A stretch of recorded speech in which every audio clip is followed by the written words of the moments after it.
Okay, so I have my spine here. When you look at the spine, you can see that it has curves. And this is done for strength. Get the idea that if this was straight up and down, the head being up here, and you took a blunt hit to the head, can you see how this would shatter?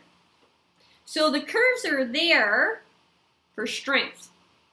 And then in between the segments of the spine, you have these little shock absorber disc pads, and so that adds to the shock absorption. And this is important. So any suspension bridge, if you think about it, is always curved, and that is for strength purposes. If it's flat, it's not as strong.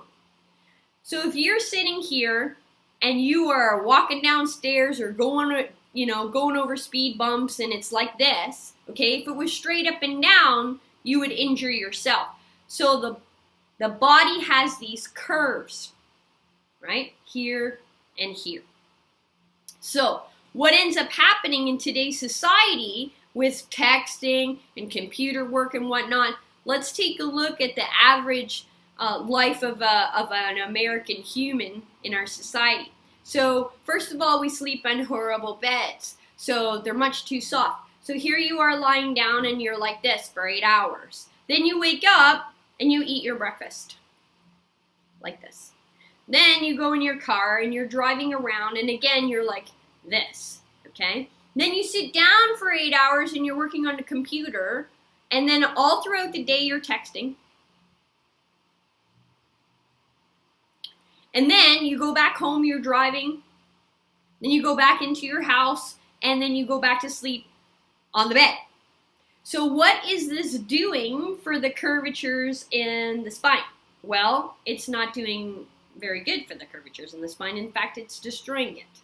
So why is this a problem? I'm going to put my spine away. This area here, though, before I put my spine away, this area here corresponds with the rib cage. Now, the rib cage houses your heart, your lungs, and all your vital organs. That's why it has a cage around it to protect it.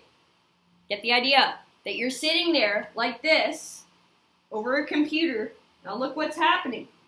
You're mashing the nerves that exit in the spine that go to the heart and lungs. That's why there's an increased heart disease incidence and asthma or lung-related difficulties. You see those people that are in Walmart that are all hunched and hobbled and they can't straighten up? What's happened is this area over a long period of time it's fused. So now the hole where the nerves come out are being super compressed. And if the nerves are going out to the heart or the lungs, then it's weakening the condition of the heart and the lungs over time. It can no longer sustain it anymore because the brain cannot communicate with those heart and lungs and vital organs. And so it essentially gives you this turtle in a shell effect. Get the idea of a turtle in a shell? Not very good. So basically, it just hardens and hardens and hardens, and then there's no more flow of vitality from the brain or impulses through that nerve system anymore.